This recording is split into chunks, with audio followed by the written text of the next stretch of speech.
सूचना केवल हमारे विचार हैं, वित्तीय सलाह नहीं।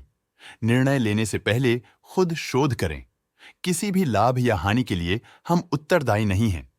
आज हम देख रहे हैं Godavari power and Ispat limited के 2024-25 Q4 की standalone financial performance. Starting with the sales, पिछले क्वार्टर से सेल्स में 16.5% का इंक्रीज हुआ है, मगर कंपनी ने पिछले साल के मुकाबले मार्जिनल सेल्स डिक्लाइन रिपोर्ट किया, around -9%। Expenses 9.5% quarter on quarter increase हो गए हैं, जो साल भर के -9.5% के डिक्लाइन के साथ अलाइन करता है। क्वार्टरली एक्सपेंसेस के कंपैरिजन में सेल्स इंक्रीज होना दिखाता है कंपनी ने अच्छा परफॉर्म किया। ईयरली कंपैरिजन दिखाता है कि कंपनी ने इस साल अपनी परफॉर्मेंस में सुधार किया है। ऑपरेटिंग प्रॉफिट, जो पिछले साल के कंपैरिजन में -7.5% डाउन हुआ है, quarter on quarter around 47.5% increase हुआ है। Operating profit margin OPM annual basis पे 0.5% से इंक्रीज हुआ है और पिछले क्वार्टर के कंपैरिजन में 5% से इंक्रीज हुआ है। एक्सेप्शनल आइटम्स को ऐड करके अदर इनकम पिछले क्वार्टर के कंपैरिजन में 20.5% बढ़ गई, बावजूद इसके ईयरली डिक्लाइन -5% हुई है।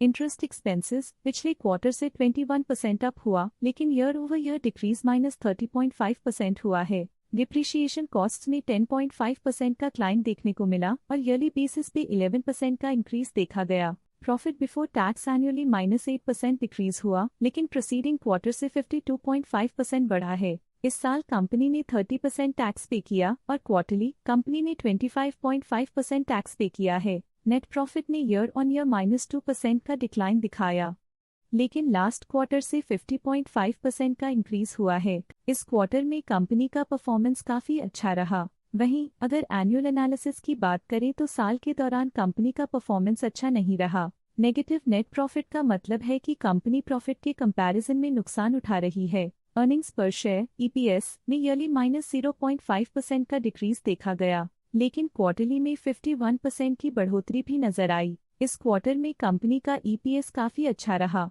Godavari power and Ispat limited के फाइनेंशियल स्नैपशॉट को रिव्यू करते हुए कुछ मुख्य ट्रेंड्स सामने आए हैं जो कंपनी की परफॉर्मेंस पे रोशनी डालते हैं। मार्च 2022 से मार्च 2025 तक Godavari power and Ispat limited की फाइनेंशियल जर्नी में सबसे पहले बात करते हैं सेल्स की। इस साल सेल्स में -7.5% की गिरावट आई है और पिछले 4 सालों में भी -8% की गिरावट देखी गई है, जो एक लंबे समय तक गिरावट को दर्शाता है। 3 साल पहले के बढ़ती हुई सेल्स के बाद पिछले 2 सालों से सेल्स गिर रही है, जो ग्रोथ मोमेंटम बनाए रखने में चुनौतियां दिखाता है। अब बात करते हैं एक्सपेंसेस की। इस साल एक्सपेंसेस -4.5% घाट गए हैं, लेकिन 4 सालों में 8.5% का इजाफा हुआ है। इस साल हालांकि एक्सपेंसेस सेल्स से थोड़ा ज्यादा बढ़े हैं, मगर ग्रोथ रेट्स का करीब होना स्टेडी ऑपरेशनल कॉस्ट को दर्शाता है। चैलेंजेस से गुजरते हुए ऑपरेटिंग प्रॉफिट ने इस साल -16.5% की डाउनटर्न देखी, जो एक ट्रेंड को कंटिन्यू करता है पिछले 4 सालों में -39% की डिक्लाइन के साथ। कठिन दौर से गुजरते हुए नेट प्रॉफिट में इस साल -16% की गिरावट आई है, जो पिछले 4 सालों में -43% की गिरावट के साथ चुनौती पेश करता है। EPS के लिए रास्ता कठिन रहा है। इस साल EPS -16.5% डिक्रीज हुआ और पिछले 4 सालों में कुल मिलाकर -76% की गिरावट हुई है। चलिए अब बात करते हैं शेयर होल्डिंग पैटर्न की। गोदावरी पावर एंड इस्पात की शेयर होल्डिंग रिपोर्ट्स कुछ इस प्रकार की हैं, जो अननोन 2025 के तक चलता है। ये रिपोर्ट कंपनी के शेयर्स की डिटेल्ड जानकारी देता है, जिसमें promoters, promoter groups, foreign investors, public investors और सरकारी एंटिटीज शामिल हैं। पब्लिक हेल्थ शेयर्स का परसेंटेज 2024 के दिसंबर में 27.48% से 2025 के में 27.46% तक डिक्रीज हो गया। इस डिक्रीज से साफ है कि इस टाइम पीरियड में कंपनी में पब्लिक का हिस्सा डिक्रीज हुआ है। जब कंपनी के शेयर्स का अधिकतम हिस्सा प्रमोटर्स, FII, DII या गवर्नमेंट के पास होता है, तब ये माना जाता है कि कंपनी मजबूत हाथों में है, जो स्थिरता और मजबूत समर्थन को दर्शाता है और इस मार्केट की स्थिरता बनी रहती है। DII डोमेस्टिक इंस्टीट्यूशनल इन्वेस्टर्स ने अपना शेयर होल्डिंग दिसंबर 2024 में 1.9% से 2025 में 2.44% तक इंक्रीज किया। ये बताता है कि डोमेस्टिक इंस्टीट्यूशंस ने कंपनी में अपना इंटरेस्ट 0.54% तक इंक्रीज किया है। फॉरेन इंस्टीट्यूशनल इन्वेस्टर्स के शेयर होल्डिंग में थोड़ा डिक्रीज आया 2024 के दिसंबर से 2025 के में, जो दिखाता है कि फॉरेन इंस्टीट्यूशंस ने अपने स्टेक को क्वार्टर टू क्वार्टर -0.53 से डिक्रीज किया है, जिसे पता चलता है कि उन्होंने अपनी इन्वेस्टमेंट्स को पुल बैक किया है। दोनों के और 2025 के में गवर्नमेंट ओनरशिप में एक नोटेबल इंक्रीज देखा, 0.01% तक बढ़ गई, जो इंडिकेट करता है कि इस समय में गवर्नमेंट का पोजीशन कंपनी में मजबूत होता जा रहा है।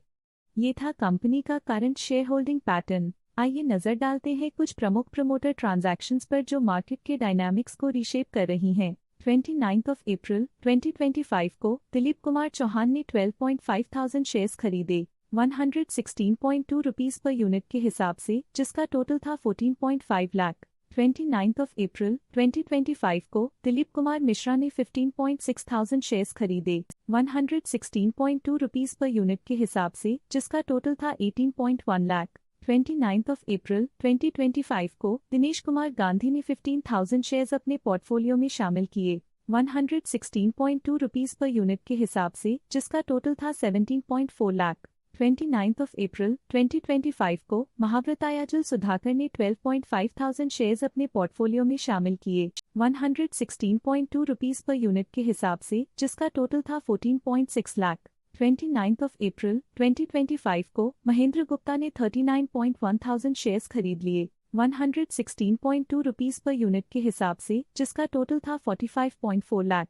29 अप्रैल 2025 को मनीष बोहरा ने 13,000 शेयर्स खरीदे 116.2 रुपीस पर यूनिट के हिसाब से, जिसका टोटल था 15.1 लाख। 29 अप्रैल 2025 को मोहित चंदे ने 10,000 शेयर्स अपने पोर्टफोलियो में शामिल किए 116.2 रुपीस पर यूनिट के हिसाब से, जिसका टोटल था 11.6 लाख। उम्मीद करते हैं कि इस क्वार्टर के प्रमोटर डील्स का ये विश्लेषण आपको पसंद आया होगा और उपयोगी लगा होगा। आज के लिए फाइनेंशियल सेक्टर में इतना ही। देखने के लिए धन्यवाद। स्टॉक लेटेस्ट न्यूज अपडेट के लिए चैनल को सब्सक्राइब करें और वीडियो को लाइक एंड शेयर करें।